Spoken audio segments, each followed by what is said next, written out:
conosco esta manhã. E esta manhã, nós estaremos fazendo a nossa continuidade dos nossos estudos dos montes. E hoje nós estaremos falando sobre o Monte Sinai.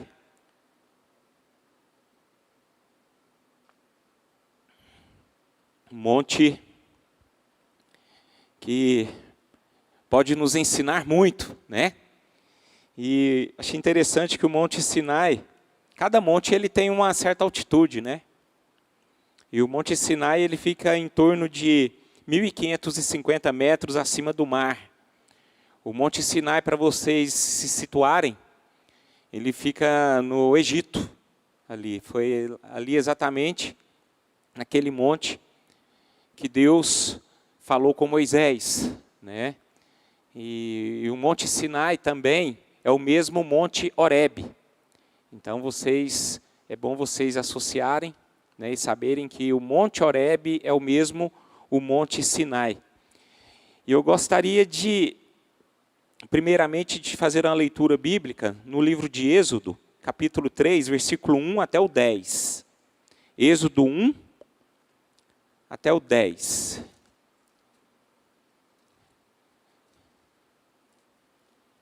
Êxodo capítulo 3, que diz o seguinte: apacentava Moisés o rebanho de Jetro, seu sogro, sacerdote de Midian, e levando o rebanho para o lado ocidental do deserto, chegou ao monte de Deus, a Horebe. Apareceu-lhe o anjo do Senhor numa chama de fogo, no meio de uma sarça. Moisés olhou, e eis que a sarça ardia no fogo, e a sarça não se consumia. Então disse consigo mesmo: irei para lá e verei essa grande maravilha, porque a sarça não se queima? Vendo o Senhor que ele se voltava para ver, Deus, no meio da sarça, o chamou e disse: Moisés, Moisés. Ele respondeu: eis-me aqui. Deus continuou: não te chegues para cá, tira as sandálias dos pés, porque o lugar em que estás é terra santa. Disse mais: eu sou o Deus de teu pai, o Deus de Abraão, o Deus de Isaque e o Deus de Jacó. Moisés escondeu o rosto, porque temeu olhar para Deus. Disse ainda o Senhor: certamente vi a aflição do meu povo que está no Egito, e ouvi o seu clamor por causa dos seus exatores, conhecendo-lhe o sofrimento. Por isso, desci a fim de livrá-lo da mão dos egípcios e para fazê-lo subir daquela terra, a uma terra boa e ampla, terra que mana leite e mel, o lugar do cananeu, do Eteu, do Amorreu, do Ferezeu, do Eveu e do Jebuseu. Pois o clamor dos filhos de Israel chegou até mim. E também vejo a opressão com que os egípcios os estão oprimindo. Vem agora, e eu te enviarei a Faraó, para que tires o meu povo, os filhos de Israel, do Egito. Até aí. Pai, nós te louvamos, ó Deus, e bendizemos o teu nome por esta palavra tão maravilhosa. E eu peço ao Senhor, ó Deus, que através da meditação dessa palavra, o Senhor possa estar falando conosco, o Senhor esteja nos direcionando, nos dirigindo, nos despertando, para cumprirmos, Pai, acima de tudo, o teu propósito. Porque sabemos que foi para isso que o Senhor nos chamou, nos resgatou, para cumprirmos o propósito que o Senhor tem para as nossas vidas, Senhor. E que seja assim, esta manhã, uma manhã de despertamento espiritual sobre nós. É assim que eu oro em nome de Jesus. Amém e amém. Meus irmãos, nós podemos intitular, com o nome desse monte, Horebe, o monte do chamado. O monte do chamado. Nós lemos aqui que Moisés, ele estava apacentando o rebanho de Jetro, seu sogro, e levando o rebanho para o lado ocidental do deserto. Aí de repente ele vai e chega nesse monte Horebe. E Moisés estava ali sozinho, tomando conta desse rebanho. De repente aparece o anjo de Deus. Aparece numa chama de fogo, no meio de uma sarça. Então, e esse aparecimento do anjo de Deus a Moisés teve apenas um significado, que foi um chamado para a vida dele. Então, nós podemos destacar aqui que Horebe é o monte do chamado. No Êxodo capítulo 2, versículo 23, diz o seguinte: decorridos muitos dias, o rei do Egito morreu. Os filhos de Israel gemiam por causa da sua escravidão. Eles clamaram e o seu clamor chegou a Deus. Então tinha um propósito de Deus na vida de Moisés. Por quê? Porque o povo estava sofrendo muito. E Deus exatamente escolheu Moisés para que ele fosse o líder desse povo que estava sofrendo. O líder desse povo para sair da escravidão e levar para um lugar que eles poderiam viver livres, viver abundantes e de uma terra que poderiam ser deles, né? Então, meus irmãos, aqui nós podemos ver que Deus chamou Moisés a uma grande tarefa, através, né, da sua manifestação. Acho interessante, meus irmãos, que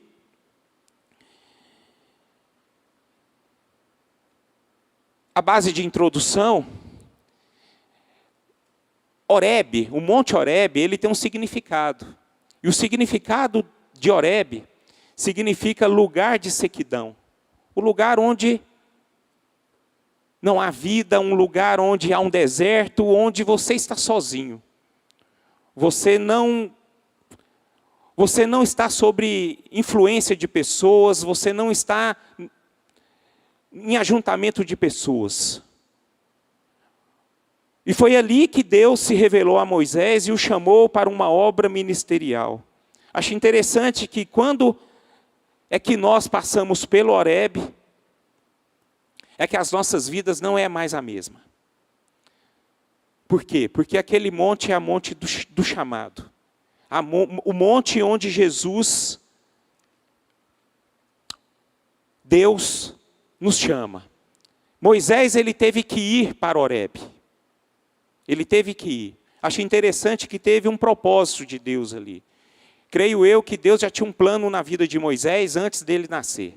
Essa é a palavra de Deus. A palavra de Deus nos fala bem diretamente que Deus ele tem um propósito das nossas vidas desde mesmo a eternidade. Antes de nós nascermos, antes de nós estarmos aqui, Deus tem um propósito para todos nós, né?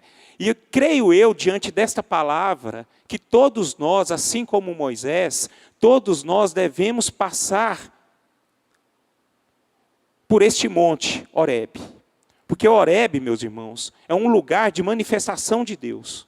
É um lugar de chamado, um lugar de convocação de Deus. É um lugar da presença santa de Deus, um lugar de ministração, de ensino, de reconhecimento de quem é Deus e quem somos nós. E foi exatamente o que aconteceu com Moisés aqui nesse momento. Então, meus irmãos, Horebe é um lugar santo e de uma terra santa. E esse lugar todos nós devemos estarmos prontos para entrarmos e para caminharmos nesse Horebe.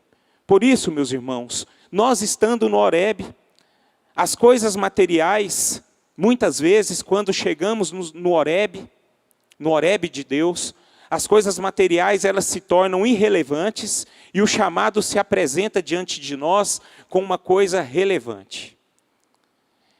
Por isso que há uma necessidade muito grande de passarmos pelo Horebe.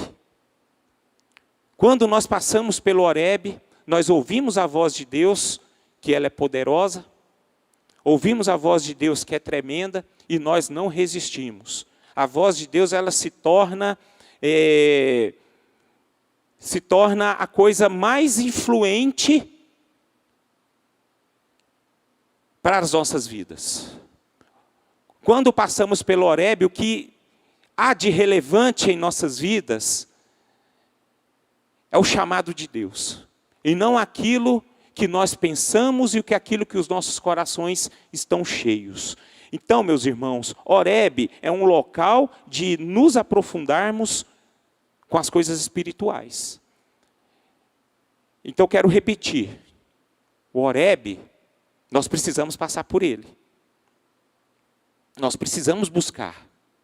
Nós precisamos colocar os nossos corações para possamos andar no Horebe para ouvirmos a voz de Deus.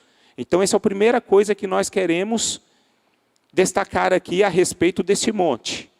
Assim como Moisés teve que ir a Horebe, nós também precisamos de comparecer a esse Horebe, para ouvir o chamado de Deus. Ouvir esse chamado.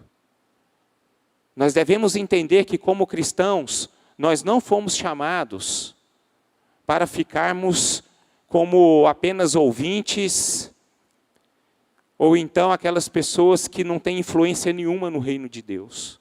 Isso é um engano dos nossos corações. Todos nós, assim como Moisés, nós temos um chamado de Deus, porque nós temos que cumprir o propósito de Deus nas nossas vidas. E eu quero que vocês coloquem todos os dias no coração de vocês. O propósito de Deus para nós é para que nós possamos ser a imagem e semelhança do seu Filho amado Jesus Cristo. Em Romanos, eu sempre repito aqui, em Romanos capítulo 8, ele diz que Deus nos predestinou para sermos a imagem e semelhança de Jesus. Então Deus nos escolheu. E Deus nos escolheu para não ficarmos pessoas ausentes diante do reino de Deus. Nós temos um propósito a se cumprir. E vocês não sabem o quanto nós somos importantes no reino de Deus. Assim como Moisés foi importante no reino de Deus, nós também somos importantes no reino de Deus. Nós não somos apenas coadjuvantes. Não. Creio eu que todos nós somos aquelas pessoas que precisam se destacar no reino de Deus, onde você estiver. Moisés, ele foi orientado para que ele pudesse seguir uma multidão, para ele orientar-se a uma multidão. E todos nós somos assim, meus irmãos. Quantas e quantas pessoas nós nos envolvemos todos os dias, aonde quer que seja. Vamos citar um exemplo aqui na igreja. Uma igreja forte, uma igreja que é eficaz, uma igreja que é abundante, é quando todos nós manifestamos a luz de Deus. Quando um está fraco, o outro está forte para orientar, para seguir, para dar a mão, para abençoar. E da mesma forma lá fora. Então todos nós temos esse propósito. E nós só iremos conseguir cumprir esse propósito se nós estivermos com os nossos ouvidos sensíveis para ouvir a voz de Deus. E esse Horebe, meus irmãos, ele está dentro de nós nos dias de hoje. Viu? A manifestação de Deus, ela está em nós. Não preciso ficar aí lá para o monte e correr atrás de monte, não. O Horebe celestial hoje está dentro de nós. Deus está dentro de nós. E nós precisamos deixar que esse Horebe flui de dentro para fora, para que nós possamos ouvir essa voz do Senhor.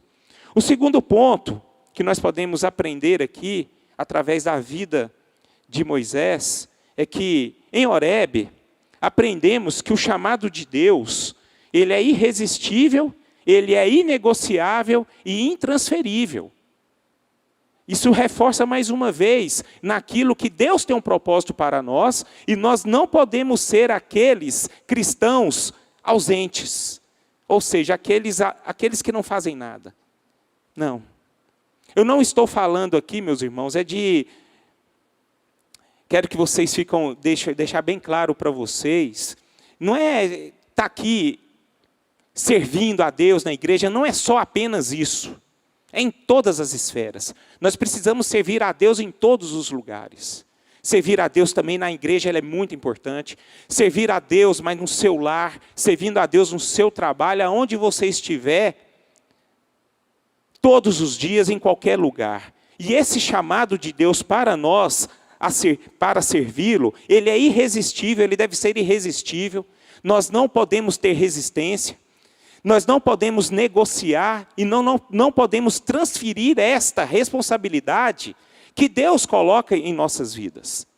Portanto, algo que nós não podemos fazer é objeções ao chamado de Deus.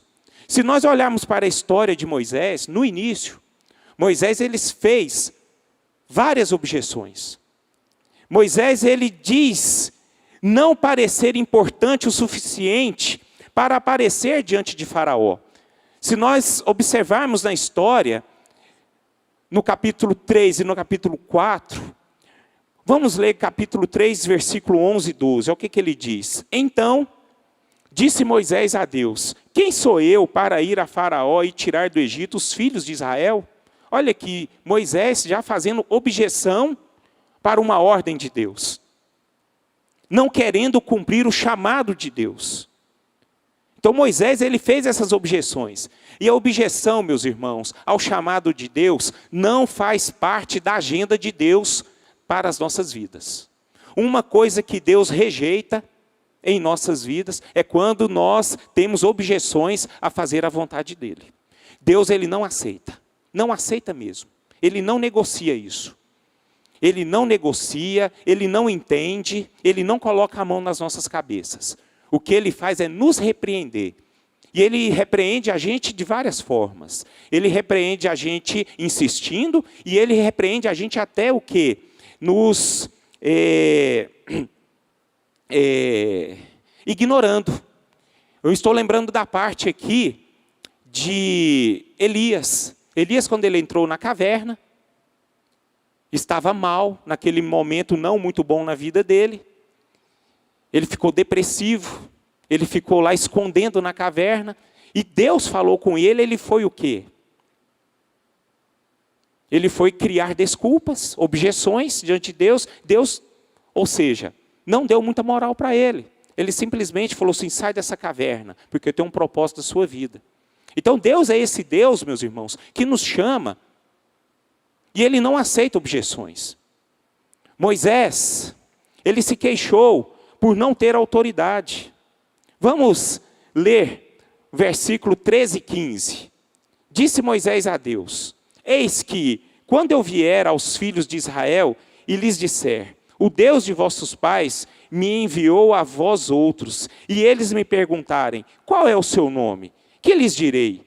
Disse Deus a Moisés, eu sou o que sou. Disse mais, ainda dirás aos filhos de Israel, eu sou, me enviou a vós outros. Queridos, está aqui. Então Moisés ele se queixa por não ter autoridade. Mas Deus aqui diz a Moisés que quem tem autoridade é o próprio Deus que está sobre a vida dele. Então Deus ele é sempre aquele que vai estar à frente das nossas vidas e ele não aceita nenhum tipo de objeções ao seu chamado. Uma outra pessoa que eu gostaria de destacar aqui, que é de suma importância para nós, é sobre Jonas. Vamos abrir lá em Jonas, por favor, que eu acho interessante essa história desse profeta.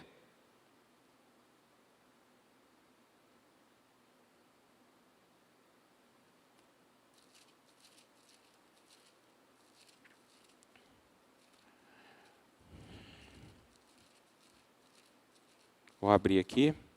Jonas capítulo 1, versículo 3. Só vou ler esse versículo. Jonas se dispôs. Aqui teve um chamado de Deus para Jonas. Então Jonas se dispôs. Mas para fugir da presença do Senhor. Olha aí. Para Tarsis. E tendo descido a Jope, achou um navio que ia para Tarsis. Pagou, pois, a sua passagem e embarcou nele, para ir com eles para Tarsis, para longe da presença do Senhor. Olha aí uma outra pessoa que se deteve ao chamado do Senhor. Ele teve várias e várias objeções.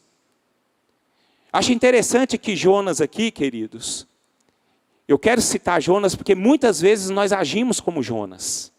Muitas vezes a igreja de Cristo, ela pratica as coisas que Jonas assimilou na sua vida. Porque Jonas, ele era um patriota em seus dias, correto? E acho interessante que Jonas era aquele homem que ele via as coisas acontecerem. E o maior inimigo da terra dele era o povo assírio. A Síria, o país lá da Síria, era o maior inimigo de Israel naquele momento. Cuja capital era quem? Nínive. Aí de repente Deus chega a Jonas e diz o seguinte: Jonas, você vai pregar a palavra de Deus lá para o seu maior inimigo. Aquelas pessoas precisam da salvação. Aquelas pessoas precisam do meu amor. Aquelas pessoas precisam ser alcançadas. Olha o que Deus faz com Jonas. E Jonas, olhando para si próprio, para o seu coração, o que ele disse? Não vou não. Como é que eu vou pregar a palavra de Deus para um povo que não merece? Como é que eu vou pregar a palavra de Deus para umas pessoas que querem só me prejudicar? Trazendo fome, devastação, maldade, matando muitas pessoas que são inocentes. Como que eu vou pregar a palavra de Deus? Não vou não. Não vou não. Então, Jonas aqui, meus irmãos, ele não estava entendendo nada o chamado de Deus. Porque o chamado de Deus é um chamado específico. E nós devemos entender. O chamado de Deus é um chamado que ele não é de acordo com os nossos pensamentos e não é de acordo com os nossos pensamentos e as nossas emoções. Aquilo que nós sentimos. Porque o que nós sentimos é totalmente diferente daquilo que Deus sente. Porque Deus, ele sentiu, sabe o que era ali para aquele povo? Amor e misericórdia e graça. E Jonas queria o que? Aplicar era juízo. E muitas vezes nós somos essas pessoas. Nós queremos aplicar juízos em vez do amor. Então, meus irmãos, esse chamado de Deus é um chamado que requer muita sensibilidade. Requer muita atenção, requer muita vida. Vida de oração, vida de renúncia e vida de colocarmos em primeiro lugar o amor de Deus. E não aquilo que nós pensamos, mas aquilo que Deus pensa, aquilo que Deus quer. E nós só vamos conseguir cumprir o chamado de Deus a partir do momento que nós entendermos quem é Deus. E Deus, meus irmãos, é um Deus de amor. Deus é um Deus que quer salvar todas as pessoas. E a obra de Deus, meus irmãos, qualquer que seja as pessoas, qualquer que seja o ambiente, qualquer seja o lugar onde nós estivermos, nós fomos chamados para fazer a obra de Deus e nós devemos fazer com amor. E nós devemos nos dispor a esse amor para conosco, o amor ao próximo. E para conseguirmos amar, nós precisamos esvaziar de nós mesmos.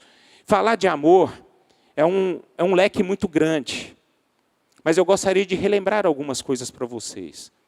É muito bom nós colocarmos o significado do amor, o que Paulo fala no capítulo 13 de 1 Coríntios. Aquilo ali é maravilhoso, que ele descreve o que é o amor. Muitas vezes, meus irmãos, nós não entendemos o que é de fato o amor. O amor de Deus, o amor do Evangelho. E é que é o propósito maior de Deus sobre as nossas vidas. É o maior mandamento de Deus, que nós devemos amar uns aos outros. Nós devemos amar uns aos outros. E muitas vezes nós não compreendemos o que era amar uns aos outros. Nós devemos entender que servir a Deus é não ter nenhum dogma que não seja esse que afirma que Deus decidiu ser amado por mim no meu próximo. Eu até coloquei aí. Você pode colocar aí, Vinícius?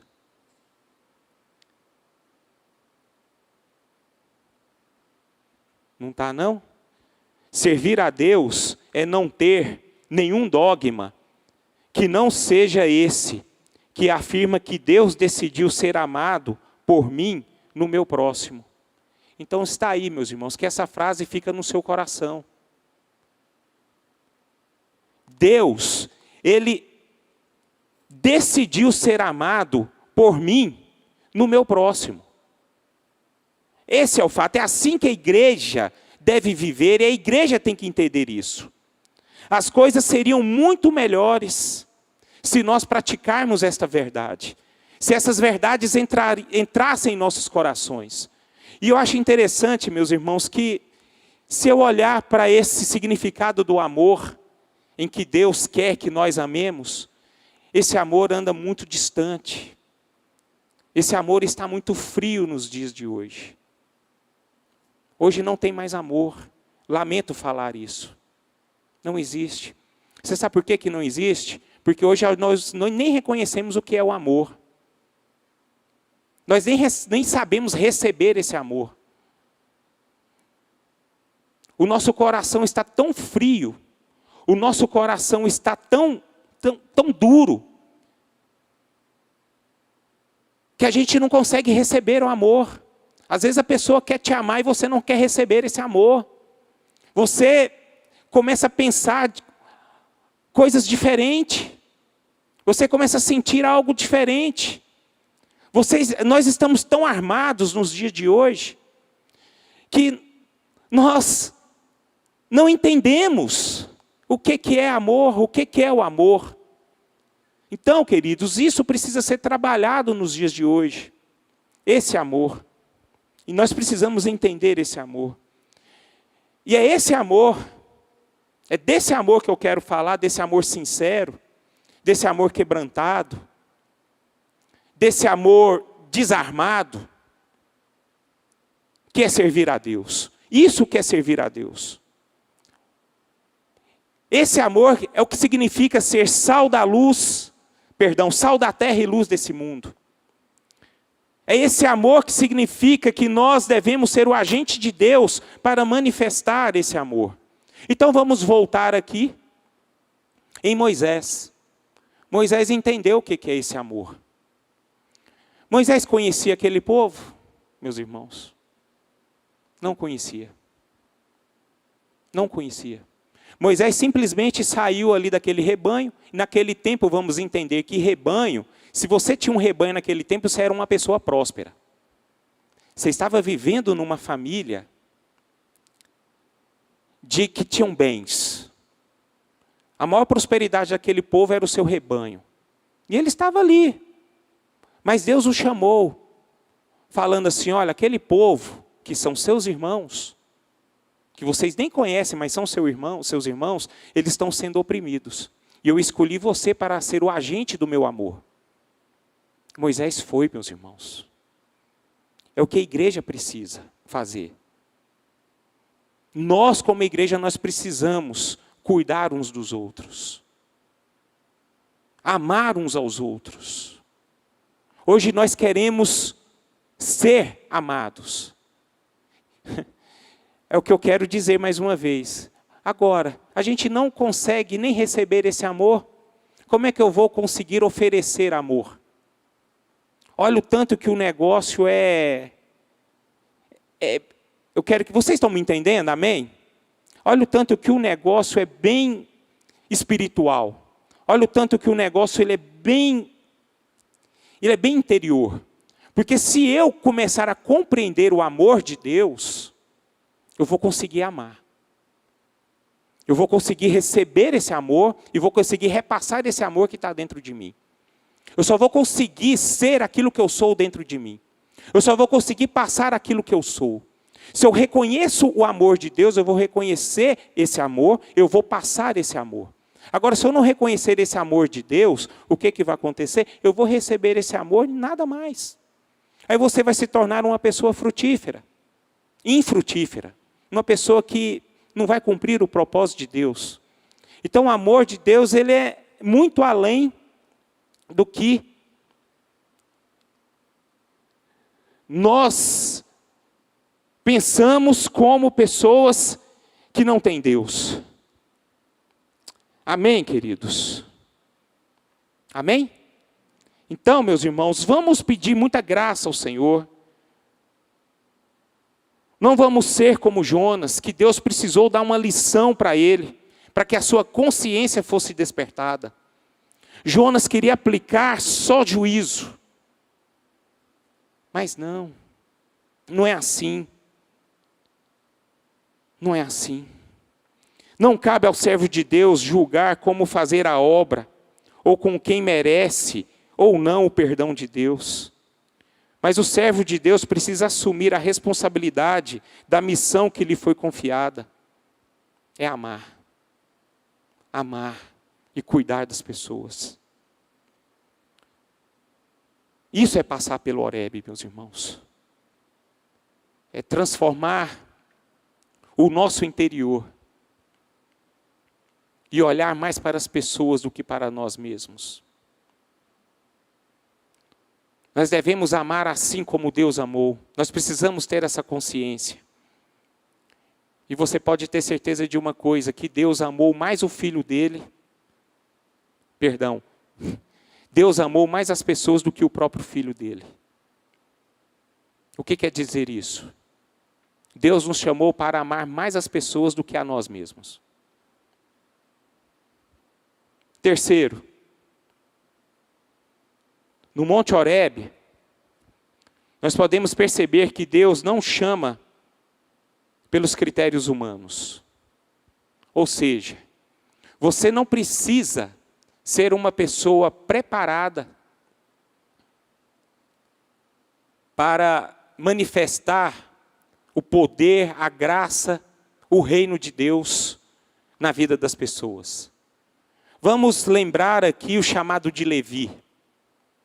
Mateus, o próprio Mateus, evangelista Mateus. Quem era Mateus? Cobrador de impostos, pessoa que oprimia, pessoa que judiava das pessoas.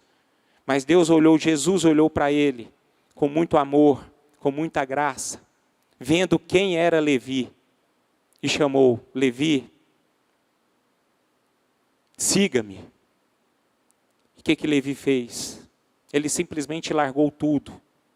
Ele não precisou de nenhuma preparação, entre aspas, teológica, para manifestar o reino de Deus.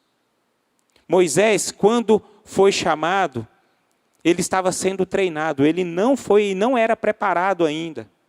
Deus preparou ele logo à frente. Meus queridos, Deus, ele não nos chama pelos critérios humanos. Vamos lembrar da história de Davi. Davi foi aquele homem rejeitado até pelo seu pai. Quando Samuel queria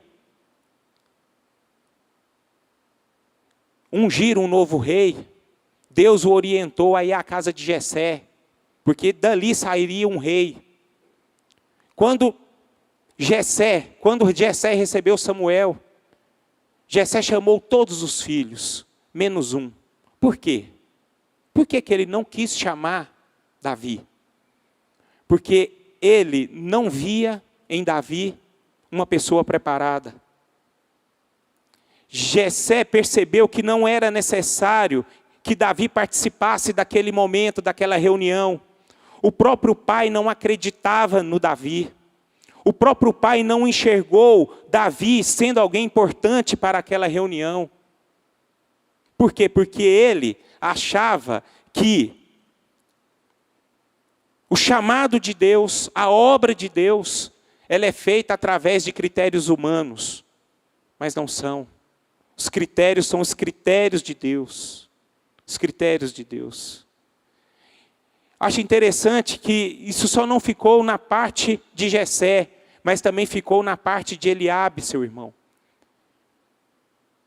Naquele desafio contra Golias, a pessoa que repreendeu Davi para não lutar contra Golias foi o próprio irmão dele, não confiando que o irmão dele era capaz de manifestar o reino de Deus, o poder de Deus através da sua vida.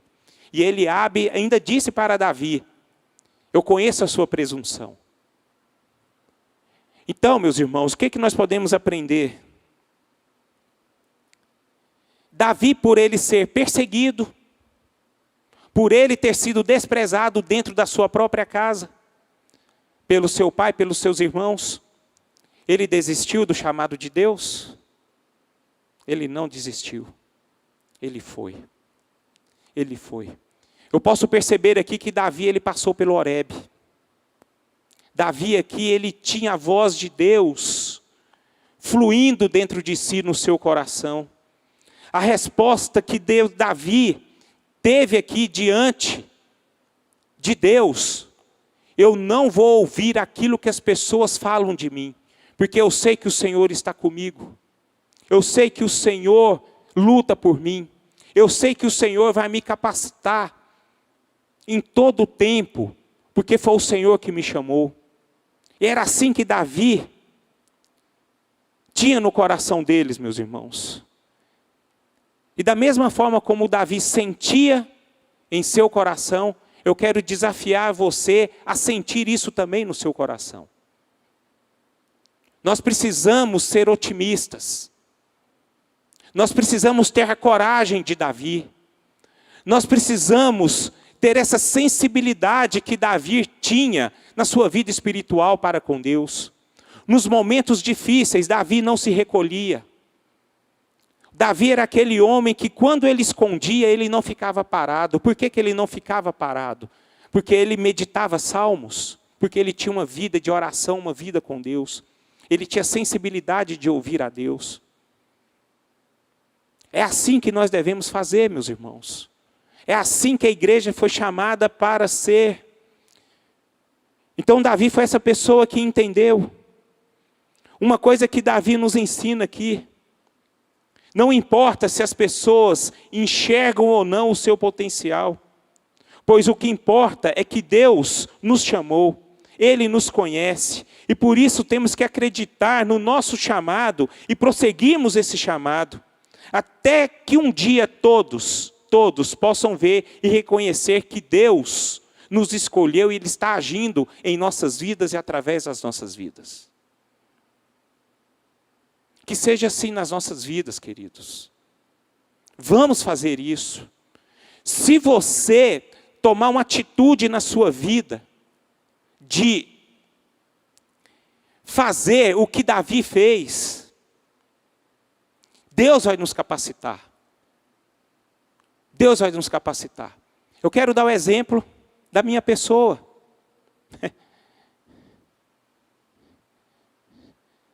Eu acho que muitas pessoas que estão à frente da igreja nos dias de hoje, essas pessoas são as pessoas que mais são alvos para desistir do chamado de Deus. Nós temos tudo para abrir mão, para não querer mais, porque as coisas são muito implacáveis em relação às pessoas que servem a Deus. Mas quando nós sabemos que Deus Ele é conosco, a gente tem que caminhar. E a gente caminha e Deus nos dá vitória. Portanto, meus irmãos, nós não podemos desistir jamais daquilo que Deus tem para nós, o chamado que Ele tem para nós. Não desista. Às vezes, circunstâncias da vida fazem com que nós queremos desistir desse chamado. E nós não podemos. Isso não faz parte, não pode fazer parte das nossas vidas. Isso enfraquece você, enfraquece a igreja, enfraquece o nome de Deus, enfraquece o reino de Deus. Eu fico, muitas vezes, tão indignado, né? Não no aspecto de querer julgar, não, mas indignado que eu estou vendo, hoje o povo de Deus cada dia mais fraco. Pessoas mais fracas em relação àquilo que Deus os chamou. Pessoas têm aberto mão daquilo que Deus os chamou. Pessoas estão desistindo, por qualquer motivo. Por motivos banais. Desistem. E isso é errado, meus irmãos. A igreja não pode ser uma igreja covarde. Por isso que o mundo tem aplicado. Infelizmente, o mundo tem entrado dentro da igreja e influenciado a igreja. Gente, cada dia que passa eu fico mais triste, vendo coisas absurdas acontecendo. Valores do mundo sendo certos dentro da igreja. Pessoas falando que são de Deus e cheias de pecado. Pessoas influenciando uma multidão de gente. Falando que é o reino de Deus e não é o reino de Deus. E os verdadeiros cristãos, que precisavam se levantar e aplicar diante desse mundo os valores do reino de Deus, têm se acovardado, desanimado com mãos cruzadas. Olha o que está acontecendo. Olha o que está acontecendo. As igrejas hoje são as que mais enchem, meus irmãos. As que estão mais cheias. São aquelas que pregam uma graça deturpada, um evangelho deturpado. Isso tem agradado muito corações humanos. E tem arrebanhado muita gente. Agora, o evangelho verdadeiro não tem acontecido isso. No evangelho verdadeiro. O evangelho verdadeiro aqui, quando nós anunciamos, muitos não querem ouvir. Muitos ficam incomodados. Muitos acham que não é assim que é o evangelho, as coisas mudaram. Meus irmãos, eu fico indignado. Eu vou falando a palavra aqui, vou lembrando de coisas. Vocês sabem por que é muito importante você ler a palavra de Deus e sempre buscar o sentido original da palavra? Sempre no hebraico e no grego? Para vocês não pregar o evangelho distorcido. Porque hoje muitas pessoas usam essa mesma Bíblia e pregam um evangelho distorcido. Porque a palavra de Deus, quando ela já começou a ser anunciada, muitas palavras elas vão mudando ao longo do tempo, o significado. Mas a palavra de Deus ela não muda. O significado aqui não muda. Então é importantíssimo nós lermos a palavra e sempre olharmos o que ela está dizendo no aspecto original. O que está dizendo lá no hebraico, no grego. Para falarmos o evangelho certo. E por isso que hoje está tendo uma confrontação muito grande. Hoje as pessoas não entendem o que é o amor. Vou citar esse exemplo do amor. Hoje as pessoas não sabem o que é o amor, meus irmãos.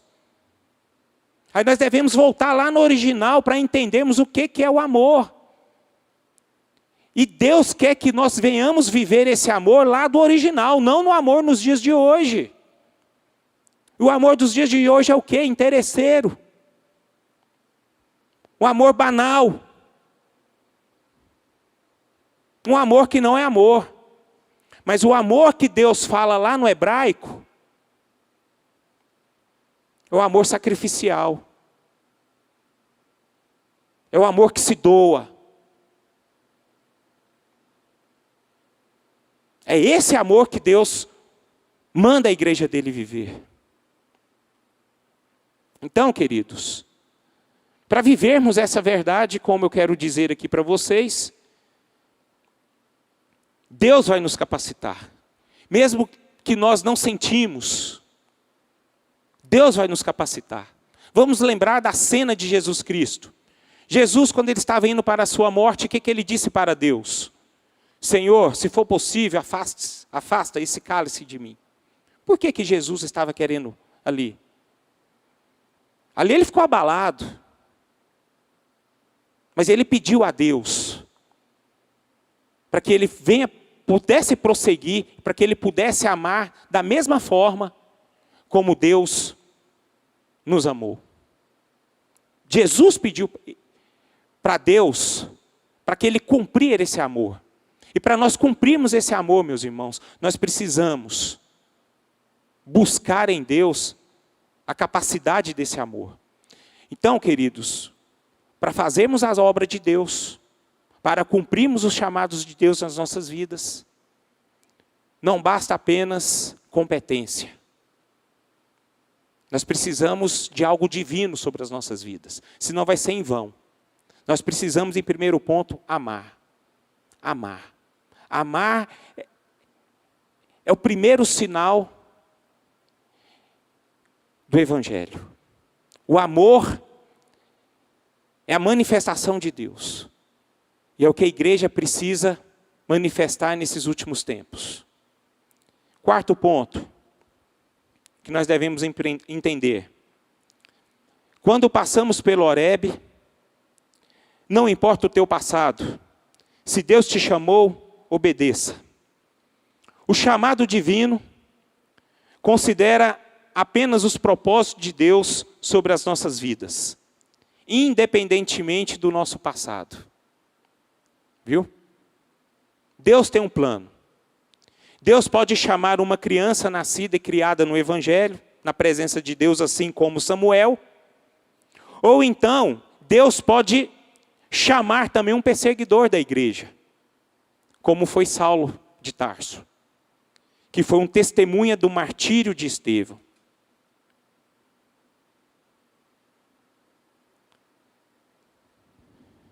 Não importa o passado. Se Deus chamou, obedeça. Eu vou falar duas coisas aqui a respeito disso. A primeira coisa é a relação daqueles que nasceram dentro do lar cristão. Estava conversando com uma pessoa esses dias e dizendo assim: pastor, é tão difícil a gente que nasce no lar cristão, a gente não experimentou as coisas do mundo, a gente não experimentou certas coisas que os outros experimentaram. E a gente fica com esse desejo.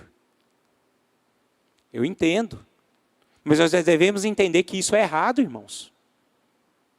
Isso é errado. Nós temos que ser como Samuel. Samuel, ele foi aquela pessoa que ela cresceu no lar cristão. Ela foi ensinada por Eli. E ele não desviou do caminho. O mundo não seduziu Samuel. Acho interessante que ele ensinou não só apenas Samuel, mas ele ensinou seus filhos também, Ofni e Finéias. E o que aconteceu com esses dois? Eles experimentaram as coisas do mundo e viraram aqueles sacerdotes deturpadores da palavra de Deus. Porque eles brincaram, eles negociaram, quiseram fazer o jeitinho dele. Então, queridos, isso não é desculpa. Aqueles que nasceram no lar cristão, eles devem permanecer na presença de Deus. Isso acontece muito com os jovens. Jovens ficam doidos para experimentar as coisas do mundo. Isso não pode acontecer, queridos. Não pode acontecer. Os valores do reino de Deus, eles são inegociáveis. Eles precisam ser todos os dias anunciados dentro do lar, onde quer que for, para que as pessoas não venham cair. Esse é o primeiro ponto. Não há desculpa para cairmos, para renunciarmos, para não cumprir o propósito de Deus. O outro ponto é aquele chamado daquela pessoa que é perdida. Foi o que aconteceu com Paulo. Paulo foi aquele homem que se converteu depois de ter sido um carrasco, mas a partir dali, ele virou uma nova criatura. E a partir dali que ele se tornou uma nova criatura, ele entendeu que o propósito de Deus para a vida dele é manifestar o reino de Deus, através da vida dele. O que nós podemos aprender com essas coisas? Não há ninguém a quem Deus não possa aproveitar, mesmo que hoje ainda não o conheçam. Até o seu inimigo. Olha, você vê o tanto que o negócio é importante, entendermos isso. Eu não sei se vocês caminham com pessoas que querem te prejudicar. Gente, isso é difícil. Isso dá raiva na gente. Isso dá raiva. Na nossa natureza nós sentimos raiva de pessoas que querem nos maltratar, pessoas que querem nos prejudicar, pessoas que querem passar a perna na gente. Agora, você sabia que essas pessoas talvez possam ser alcançadas pelo poder do Evangelho e virar uma nova criatura? Cumprir o propósito de Deus? Eu fico imaginando tanto que as pessoas tinham raiva de Saulo. Quantos e quantos gentios naquele tempo olhava para Saulo e não tinha raiva dele? Mas aí o que Deus fez? Falou assim, não, esse cara aqui tem um propósito. Vocês estão comigo? Vocês estão me entendendo? Olha o tanto que nós devemos guardar o nosso coração. Aquelas pessoas que nós hoje, de certa forma, temos resistência, essa pessoa lá na frente, ela pode ser uma pessoa que pode dar até mais fruto do que você. Pelo poder do Evangelho. Então, meus irmãos, não cabe a nós sermos juízes, mas cabe a nós carregarmos o amor que vem de Deus. Então, todos aqueles que nós temos resistência, nós devemos mudar o nosso olhar, o nosso foco. Olha o tanto que o Evangelho é confrontador. Olha o tanto que nós precisamos passar pelo Horebe de Deus. Gente, eu fico lembrando dessa história de Moisés. Vamos ler a história de Moisés essa semana, queridos. Nós estamos lendo, fazendo essas lições sobre os montes. Seria muito bom nós aprofundarmos na palavra. Então, leiam a palavra de Moisés, essa história de Moisés. Se você observar essa história de Moisés que relata, no Pentateuco, gente, Moisés com certeza ele teve raiva demais de muitas pessoas. O povo reclamando o tempo todo, ele querendo fazer só as coisas boas, ajudando, orientando, abençoando, orando por eles. E aquele povo só reclamava de Moisés. Eu fico imaginando Moisés ali, doido para dar um safanão em algum deles. Mas Moisés, ele passou pelo Horebe.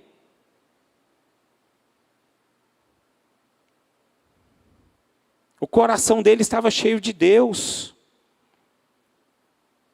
Então, meus irmãos, é o que nós devemos fazer. Para terminarmos aqui, para terminarmos essa mensagem, se vocês entenderem, nós viajamos um pouco aqui em algumas histórias, Nós começamos a falar hoje em Horebe, lá do Monte Sinai, mas ali depois nós passamos ali para Jope, onde nós falamos de Jonas.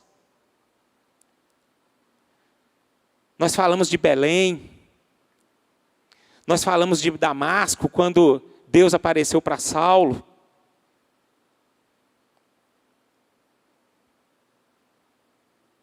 Eu quero que vocês entendam o seguinte. Deus, ele manifestou para esses homens, todos nesses lugares.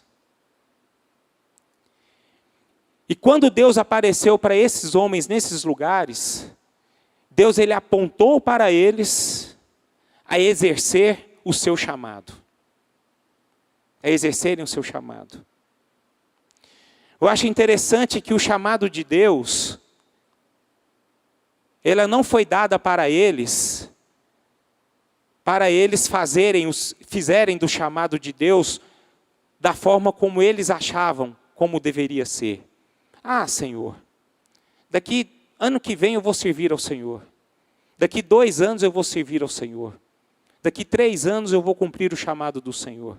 Quando eu sentir o desejo no meu coração, eu vou cumprir o chamado do Senhor. Deus não aceita isso. Nós podemos ver que esses homens, quando ouviram a voz de Deus, eles se dispuseram no agora, no momento. Quando eles ouviram a voz de Deus, eles disseram: eu vou agora. Eu não vou depois e nem mais tarde. Eu vou agora. Independentemente se eu sou preparado ou não, eu vou servir o Senhor agora. Meus irmãos, a palavra de Deus hoje para nós é que nós venhamos cumprir esse chamado de Deus. O Horebe significa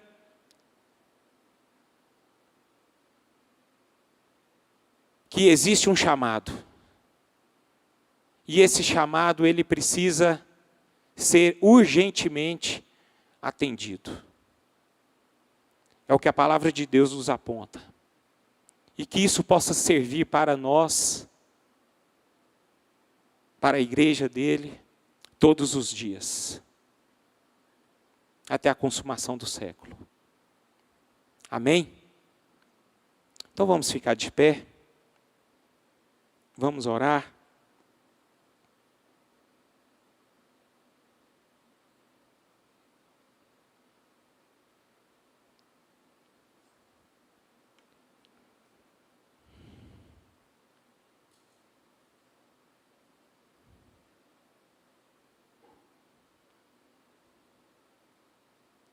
Coloque o seu coração na presença de Deus nesse momento.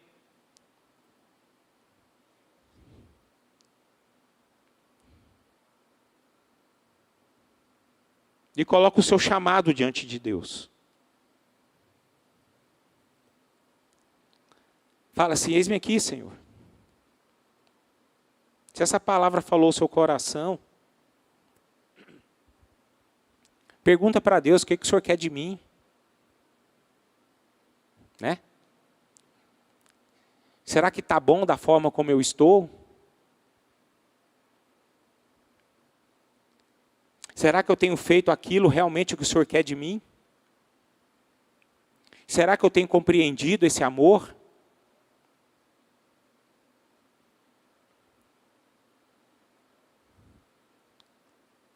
Será que eu tenho negociado isso? Transferido isso? Meus irmãos, feche seus olhos e ore. O Espírito de Deus está aqui. Através de poucas pessoas, como nós estamos aqui esta manhã, isso vale muito diante de Deus, viu? Vale muito.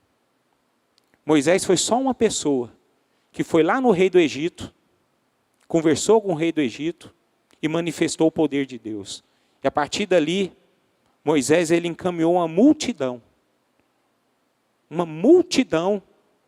para conhecer quem é esse Deus que nós servimos.